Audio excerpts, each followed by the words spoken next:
Good day mga kanegosyo. Ang topic natin ngayon tungkol sa commodities na negosyo. Ano ang commodities at paano to kumikita? Ang example ko sa inyo mga kanegosyo, talong. Yes mga kanegosyo, talong sa palengke. Eto kung nagsisimula ka palang magnegosyo, tapusin mo tong video ko, sigurado marami ka matututunan. Ito yung mga hindi ko alam nung nagsisimula pa lang ako magnegosyo. Ako nga pala si Jepoy, isang negosyante. Isa rin akong DJ. Kung kailangan nyo pala ng DJ sa club, sa bar, sa event, message lang kayo dito sa page ko. Bilang negosyante, meron na akong 10 taon na karanasan na pagkalugi sa pagninegosyo. Tunay na negosyo lang, tulad ng sari-sari store, barbecuehan, bilyaran, rental. Paano kumikita ang negosyong commodities? Kwento ko lang mga kanegosyo, way back 2015, nung naitayo ko yung sari-sari store ko malapit sa school kung saan ako graduate ng college. Graduate po ako ng Marketing Management sa TIP Cubao, Technological Institute of the Philippines. Taga Cavite ako mga kanegosyo. Sa Cavite na rin ako nag-aral from elementary to high school at napagdesisyonan ko na mag-aral ng college sa Manila. Doon na rin ako nagtayo ng sari-sari store malapit sa boarding house ko. At yung boarding house ko malapit sa school kung saan ako nag-aral. Hindi ko pa alam yung mga community na yan. Hindi ko pa alam yung mga focus in one. Hindi ko pa alam yung mga scale up sa level 2 business model yung negosyo natin. Applyan ng franchising yan, distribution, manpower, software, licensing. Hindi ko pa rin alam yung commodities mga kanegosyo. Ang commodities mga kanegosyo, kung makikita nyo sa board ko, ito yung 4 asset class. May tinatawag tayong business, real estate, paper asset, commodities. Ang itatopic ko sa inyo mga kanegosyo ay commodities. Ang commodities na negosyo, ito yung pangunahing pangangailangan ng mga tao. Tulad ng mga bigas, harina, tubig, yung mga mineral water na nagtitinda sa atin sa mga bahay-bahay. Commodities yan.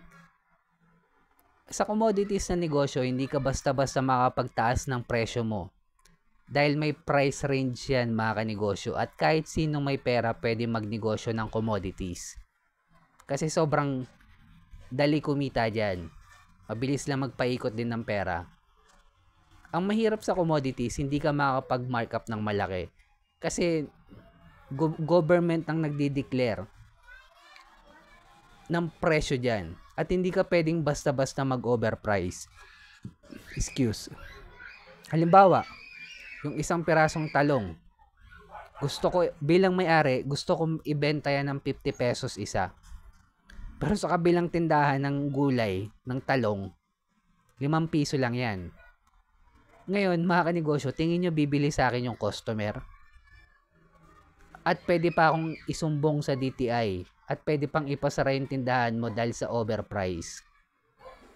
Kasi hindi ka nga basta-basta makapagtaas ng presyo sa commodities na paninda. May price range na sinusunod yan mga kanegosyo. Ang mahirap pa dyan, sa commodities na negosyo tulad ng gulay, madali siyang mabulok. Dapat mabilis mo siyang maibebenta.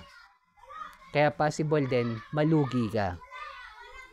At sa sobrang dami nyong nagninegosyo, basta nga may pera ka, pwede kang pumasok sa commodities. Sa sobrang dami nyong merong perang puhunan, so ang dami nyong magkakakalaban. So papasok dyan ng price war. Sobrang liit lang ang kikitain mo at sobrang liit lang ng profit mo dyan. Kasi nga marami kayo.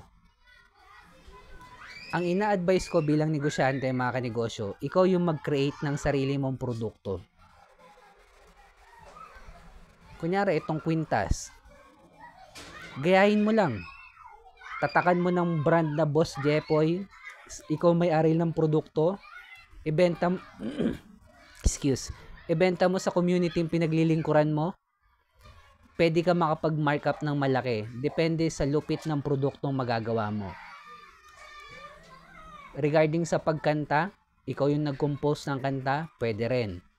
Regarding sa pagluluto, ikaw yung nag-create ng recipe, pwede mong ibenta ng mahal basta malupit at nasa community ka ng may pera.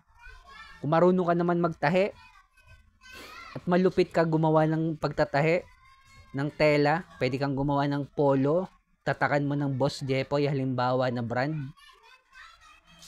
Pwede mong ibenta ng depende sa gusto mong presyo. Ikaw yung nag-create, ikaw yung may-ari ng produkto, ikaw may-ari ng brand. Doon makakapag-markup ka ng malaki, makakanegosyo. Kaya kung nagsisimula ka pa lang magnegosyo, focus in one, ikaw yung mag-create ng sarili mong produkto, hanapin yung community ng mayaman, scale up sa level 2 business model yan. At kailangan na natin gumawa ng original content, panghuli. Dahil kasama na sa trabaho natin to bilang negosyante ang paggawa ng original content. Kaya kung umabot ka sa dulo na video na to, gusto ko malaman yung mga tumatapos, type mo naman, talong, heart mo na rin to, subscribe ka na rin sa akin. At bilang negosyante, kung dumadanas tayo ng pagsubok or struggle, huwag natin kalimutan mag-pray kahit anong religion natin. Ingat tayong lahat. Peace.